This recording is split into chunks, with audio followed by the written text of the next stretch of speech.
Of hope, now a pile of rubble after a fire sparked early this morning at a charity thrift store in Fort Pierce. The center helped fight violence, addiction, and homelessness. Those who use it as a place to work, they clothe their families from this place and they furnish their homes. They are all trying to cope with this loss tonight. News Channel 5's Rochelle Ritchie is live in Fort Pierce, where she spoke with the business owner as well as a man who feels a deep sense of loss tonight. Rochelle?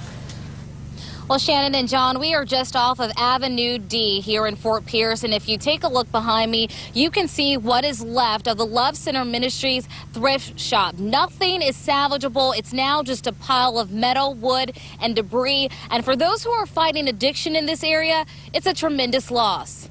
Oh, my God. Recovering addict Eddie Reed's eyes are red and filled with emotions as he is overcome by the pile of rubble in front of him. I was looking forward to coming to work this morning, and when I looked out this morning, I see this place burning. These pictures were taken by a nearby homeowner, the flames and smoke towering over what used to be the Love Center's thrift shop. I just look forward to every morning coming here because it helped me get out of self. It took my mind off drugs and alcohol. Reed had just entered into a work therapy program with the Love Center. Jerome Rhyant, the pastor and founder of the center, started the foundation in 1995. Construction on the building began in 1999. It was completed in 2006. What took 7 years to build went down an hour and a half. Investigators are still trying to determine the cause. Ryan tells us that the building is just about 6 years old, and unfortunately, he didn't have insurance. He says it would be pretty expensive to insure this building because it's an open concept.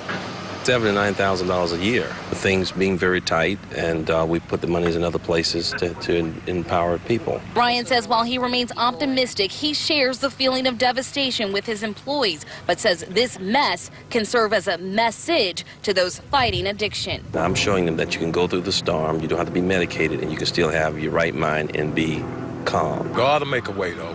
He always does, man. He always does.